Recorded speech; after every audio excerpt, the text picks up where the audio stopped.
নারী কর্মচারী আপারা রয়েছেন, তাদেরকে সন্তান জন্ম দেওয়ার 1 সপ্তাহের মধ্যে কাজে জয়েন করতে হয়। এইরকম অন্যায় একটা সভ্য রাষ্ট্রে অভ্যুত্থানের পরেও চলছে, এটাই আসলে হতবাক হয়ে যেতে হয়।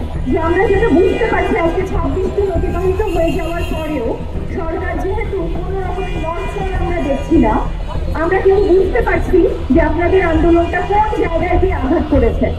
কারণ আপনাদের আমি যতটুকু জানি শ্রম মন্ত্রণালয়, জনপ্রশাসন মন্ত্রণালয় এবং অর্থ মন্ত্রণালয় একসঙ্গে বসার কথা ছিল, সেরকম কিছু আভাস তারা আপনাদেরকে দিয়েছিল। কিন্তু মন্ত্রণালয়ে যারা রয়েছেন সচিব, উপসচিব, কর্মকর্তারা তারা একসাথে বসে ব্যাপারটার একটা ফয়সালা করবেন এবং শেষ পর্যন্ত একটা সিদ্ধান্তে আসবেন যে এই ধরনের আউটসোর্সিং নিয়োগগুলো বাতিল করে সিস্টেম থেকে সম্পূর্ণভাবে সরিয়ে দিয়ে সরকার সরাসরি নিয়োগ দেবে। এটা আপনাদের জন্য, আপনাদের পক্ষ থেকে আমার মনে হয় একটা ভীষণ রকমের যৌক্তিক দাবি। কারণ আমরা গত অনেকগুলো বছরে খেয়াল করেছি এবং আপনাদের কাছ থেকেও আমরা অনেক কিছু শিখেছি যে কি হচ্ছে এই ঠিকাদারি নিয়োগের মাধ্যমে। আমরা দেখেছি ঠিকাদারি প্রতিষ্ঠানগুলো দুর্নীতিতে নিমজ্জিত, ভয়ঙ্কর নিয়োগ বাণিজ্য হচ্ছে, কোটি কোটি নয় বরং 100 কোটি টাকার নিয়োগ বাণিজ্য হচ্ছে। এবং এই নিয়োগ একদিকে যেমন মন্ত্রণালয়ের সাথে তাদের প্রচুর ফাইন্যান্সিয়াল লেনদেন আছে, আবার আপনাদের কাছ থেকে আপনাদের নিয়োগের সময় কোটি কোটি টাকা হাতিয়ে নেওয়া হচ্ছে। এরকম একটা দুর্নীতিগ্রস্ত, ভয়াবহ রকমের দুর্নীতিগ্রস্ত করাচ্ছে একটা নিয়োগ সিস্টেম। এখানে এই সিস্টেমকে কোনোভাবে স্পর্শ না করে আপনারা বড় বড় সংস্কারের কথা বলছে, এটা লজ্জাজনক। আমি বারবার এখানে আমরা আগেও বলার চেষ্টা করেছি, সংস্কার যদি হতে হয় সেই সংস্কার প্রথমে হতে হবে সচিবালয়ের মধ্যে থেকে। কিন্তু সেই সংস্কারের কোনো মানে থাকে না যদি সচিব, উপসচিব এখনো ঠিকাদারি প্রতিষ্ঠানের সাথে নানা রকমের অবৈধ দুর্নীতিযুক্ত লেনদেনের মধ্যে লেনদেন করে থাকেন।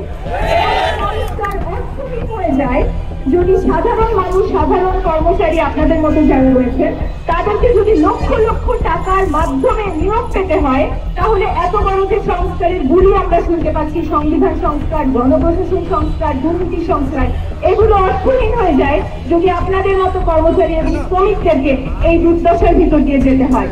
আমি এবারই বলছি, সংস্কার শুরু হতে হবে শ্রমিকের জীবন মান থেকে, সংস্কার শুরু হতে হবে সচিবালয়ের মধ্যে থেকে। যেই সংস্কার উপরি সংস্কার, যেই সংস্কার শ্রমিকের ঘর পর্যন্ত পৌঁছায় না, শ্রমিকের মজুরি পর্যন্ত পৌঁছায় না, সেই সংস্কার আমাদের দরকার নাই। অর্থপূর্ণ সংস্কার চাই।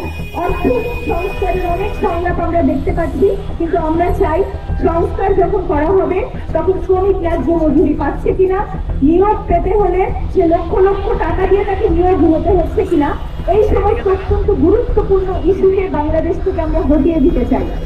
আমরা বলতে চাই যে ন্যায্য মজুরি, যেটা আমরা দেখতে পাচ্ছি যে আপনাদের এখানে আউটসোর্সিং এর মাধ্যমে যারা নিয়োগ প্রাপ্ত হয়েছেন, অনেক সময় দেখা যায় যে 17, 18, 19,000 পর্যন্ত, বিশেষ করে আমরা মনে হয় দেখেছি যে ব্যাংকের যারা রয়েছেন বা অন্যান্য যারা রয়েছেন, সিকিউরিটি গার্ড, রপ্তানি থেকে শুরু করে 15-16,000 টাকায় চুক্তি করা হয়, কিন্তু তারা আপনাদেরকে অর্ধেক টাকাও দেয়, 8,000 মাত্র টাকা দেয়।